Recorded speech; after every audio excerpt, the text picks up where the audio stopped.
Pertama, saya nggak ngerasa kayak misalnya di dunia entertainment ini gitu ya, beda sama dunia lain gitu. Saya cuma bekerja sama seperti orang kerja lainnya di kantoran apa segala macam. Saya pikir itu sama aja. Anak-anak tuh hampir kebersamaannya itu nggak pernah, hampir kayak ini anak-anak cuma sendiri doang, saya sama istri nggak ada di sekitaran dia. Semuanya tuh ada pengawasan apa yang dia tonton, apa yang dia main game, semuanya tuh pengawasan, ada kitanya selalu ada di sekitaran. Kalau misalnya gimana cara menjaga, sebetulnya ya saya bukan ahlinya gitu, tapi kalau saya sama Sabai sendiri, ya pada umurnya nanti mereka akan tahu sendiri. Kayak kenapa saya udah ngomong pornografi, anak saya kelas 4 SD. Saya dulu tahu pornografi itu dulu, saya lupa 6 SD atau 1 SMP. Dengan era sekarang, saya rasa anak saya akan lebih cepat dapat pornografi nantinya. Entah dari mana ya, aksesnya akan lebih cepat. Pilihannya adalah, dia nanti akan dapat pornografi itu, akan ngobrol ke saya atau tidak. Tapi sekarang tuh saya kemarin udah sering baca-baca, nanya-nanya ke orang yang lebih paham. Kita udah ngomong yang kemarin di meja makan untuk perkenalan. Pornografi diciptakan memang untuk merusak otak laki-laki.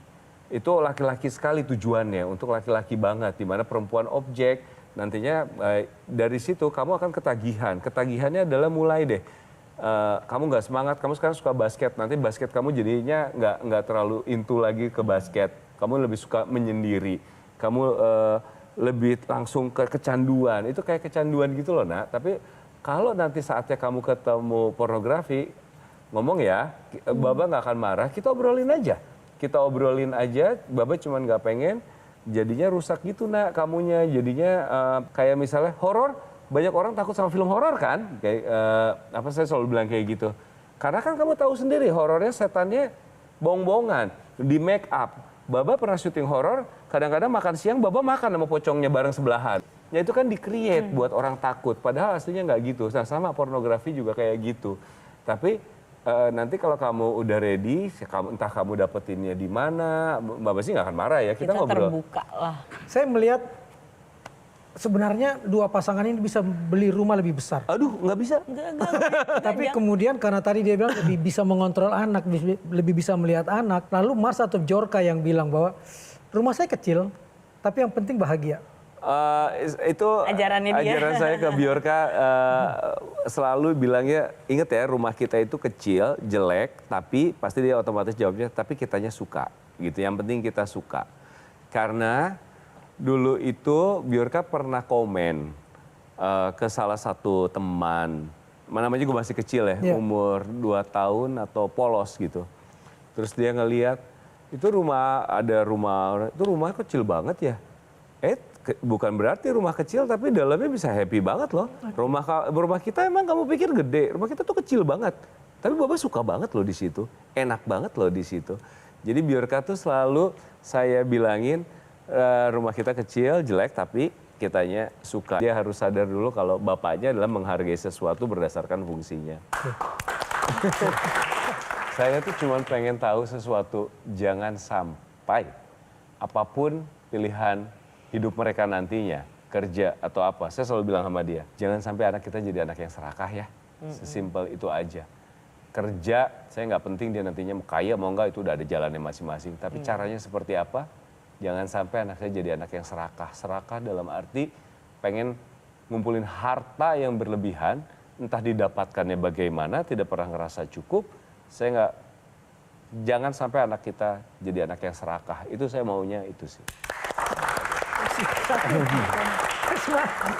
Menarik ya, nilai-nilai kehidupan yang itu penting untuk masa depan. Nah, sekarang kita mau masuk nih, seorang Ringo dan Kak Sabai sampai di titik ini menjadi seorang kepala keluarga, mendapatkan hal-hal yang terbaik di titik ini pasti didukung dengan karir yang baik juga dong sejauh ini, ya kan?